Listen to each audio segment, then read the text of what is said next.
Hey guys, and happy Valentine's Day. It is February 14th and I'm starting a new vlog for my 5-star TBR. So just in case you missed it, I will link my TBR plus last week's vlog up here. But basically I have picked a bunch of books that other people love and that I think I'm gonna love, that I think could possibly be 5 stars, and I'm reading them and I'm vlogging about it. So this is part 2 of the vlog, week 3.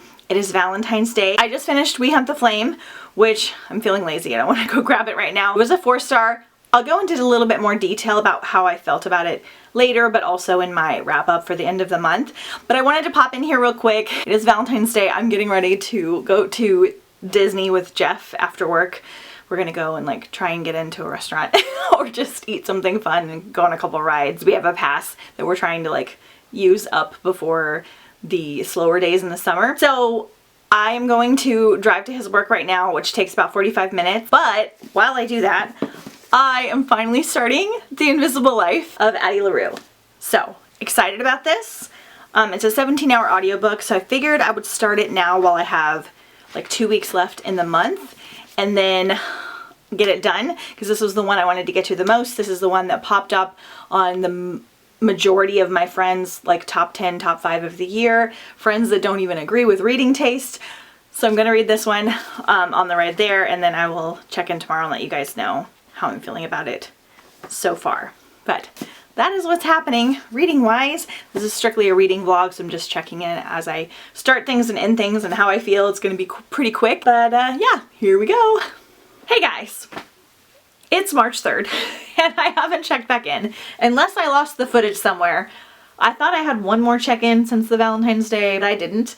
I wanted to just hop in here, talk about all the things I've been reading. I think I'm going to continue this vlog throughout this week before Galaxy-a-thon, so through March 7th or through March 6th, because I'm reading some things that have potentials to be 5 stars anyway, but I wanted to talk about some of the things I've been reading. I'm really sad I didn't check in because there were some interesting happenings.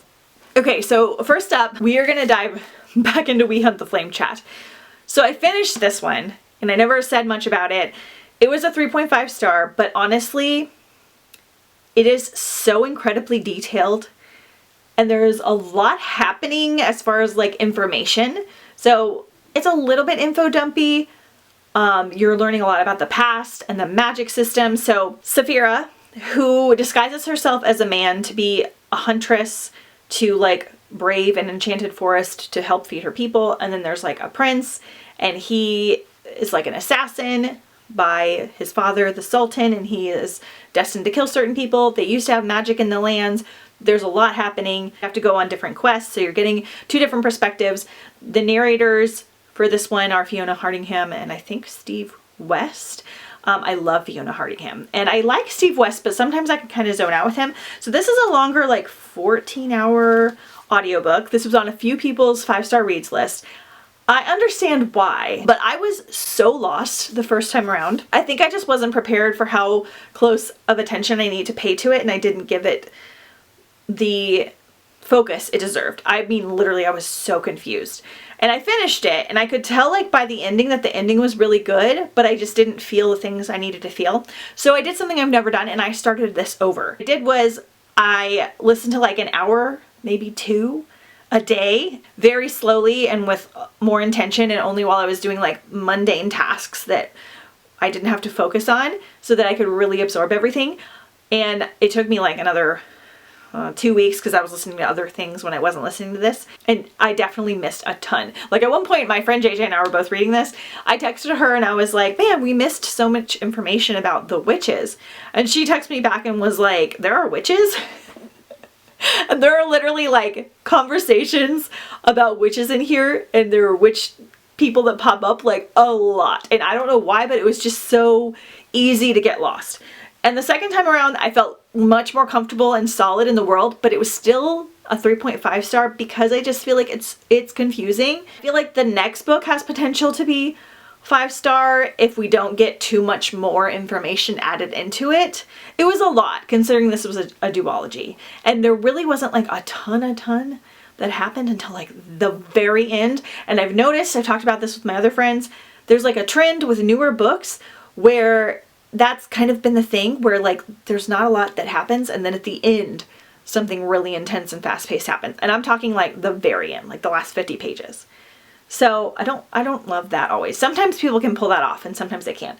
The writing was very good. So I'm mixed on this one. I'm not going to give my entirely full thoughts until I read the second one. So there's that. So I read that twice. Then I finished The Invisible Life of Addie LaRue. This was a 5-star. Yay! It was fabulous. Everything I wanted it to be, but different than what I expected. And I kind of feel like you should go in blind, most part. Just never pray to the gods, the answer after dark. You're just following a woman and her journey throughout her life. She makes a deal with a god to escape something, and it changes her whole life. It's really great. It was just beautiful. If you had told me V. Schwab wrote this, I would have never guessed it. And not because she's a bad writer or anything. I just have very hit or miss feelings about her books. Like sometimes her books have like a great plot or story idea, but I don't always love the writing. The writing is good, but it's always got like a heavy undertone or kind of slower for me, at least for like some of her other reads. Love. Absolutely adored it. Then I started... Wait, let me grab it. I was going to put a picture up, but I have it. Hold on.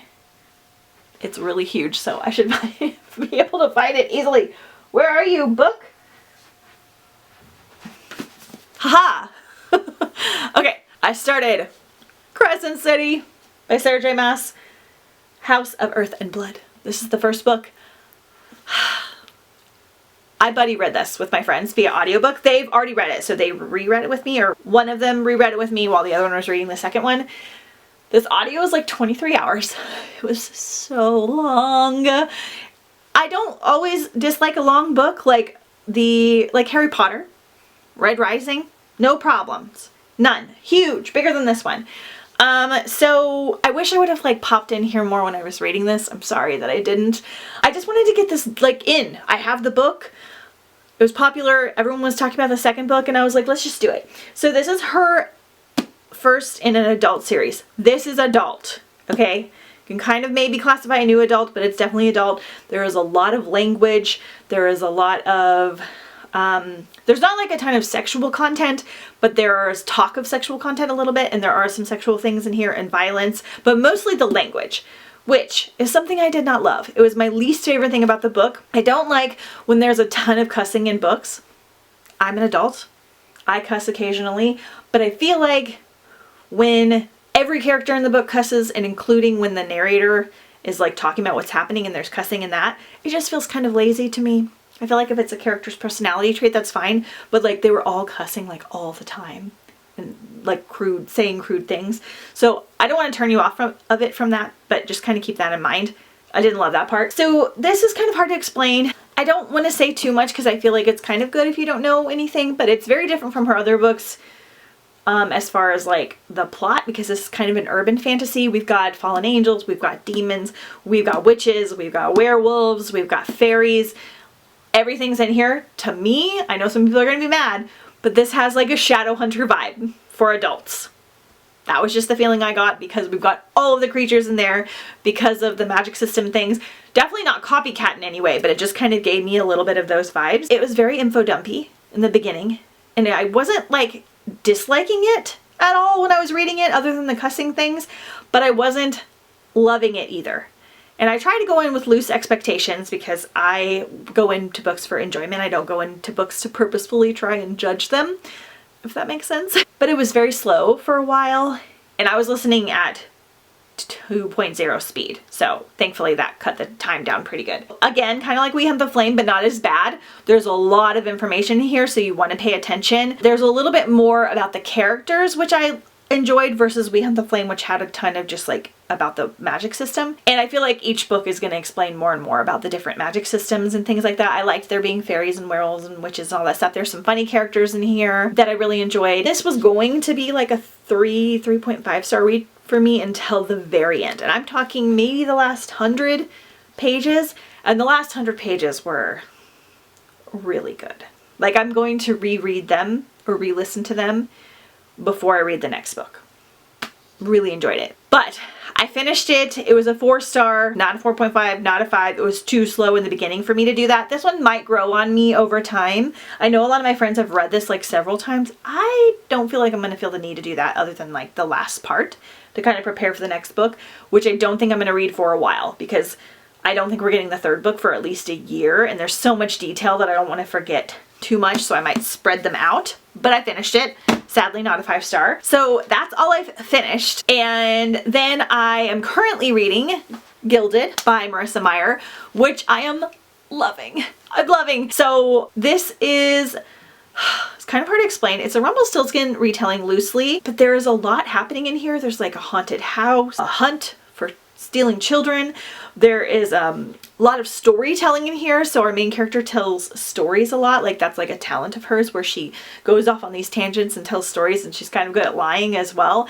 And there's all this magical, fantastical stuff. I don't want to say too much again because I'm going to talk about it in my wrap up. I'm halfway through this. I have 3 hours left. So I'm going to check back in as I'm reading it. But I'm going to finish this one. Hopefully a 5-star because I adore Marissa Meyer. Like almost all of her books are 5-star for me. This one does have like a younger YA feel. So I do want to say that as far as like her books to me are like reading like a Disney movie. Like they're just like, there's so much fun and there's darker content in here, but it's still kind of lighthearted and the characters are so lovable and it's just really fun. So that's how this one is. I know the second book for this comes out at the end of the year. Excited. Fairly different than anything she's written so far. So I'm going to finish this one. So far, I'm not doing the best with my experiment because I didn't get to some of the things that I really wanted to get to that were on people's lists, but I've had two 5-stars so far and some other things that I've really enjoyed. So I've had a good reading month. And I just wanted to come in here and give you guys some content because this vlog is going to be super short. So hopefully I'll pop in when I finish Gilded or if I have something else to say, and then when I start Gallant, and then we'll wrap this thing up. Hey guys, so it is March 7th. Galaxy-a-thon has officially started, so I'm done with my 5-star reading vlog. I'm sorry this one was so short. So I just wanted to check in here. I didn't have any more 5-star reads. I finished Gilded by Marissa Meyer. It was a 4-star. I really like it, and I feel like if the books continue to get better like her books usually do, I might change my mind and make this a 5-star, if that makes sense. Sometimes they kind of grow on me. I really liked it. It was very different than anything she's ever read. It had a haunted house type vibe. There were like zombies randomly in it, even though it's a fantasy. It was a lot darker than any of her other books, but like in a good way. And I really enjoyed it. I'm excited to read the next one because the cliffhanger at the end, I was like, oh no. It had just a lot happening with it. And then I also physically read Teardrop by Lauren Kate. Honestly, you guys, this was almost a 5-star, which was really silly because this is like 10 years old school YA. It's got that old school young adult like angstiness to it that I like. It was a good palette refresher. I read it in like 3 days, which I haven't done in forever. And I had a really great time with it. Not quite a 5-star, but close for me. Now keep that in mind. It's not the most well-written book in the world. It's not the best book in the world. I just thought that it was really fun and held my attention the whole time. I was interested and I liked the ending, and I'm excited to read the next one even though I've heard not great things. No mermaids, but it will definitely work for Mermaid Marathon if you're interested because it's got a lot of like ocean-y water type vibe. So yeah, overall, I think my 5-star challenge went well. I read some things that I really enjoyed, which was the main goal. I only got 2 5-star books in, but that's okay. I've just been extra picky with my 5 stars. And yeah, I think that's all right. I had a lot of 4 stars. I didn't have anything that I hated other than the beginning of that Graceling audiobook. But yeah, overall, I think this was a good experiment. I got in some books that my friends have been really wanting me to get to because sometimes I put off popular things. I don't know why. And yeah, maybe I'll do it again sometime. So let me know if you guys enjoyed this style of vlog, this different kind of reading goals. And let me know if you read any 5 stars for February. And I will see you next time on the bright side.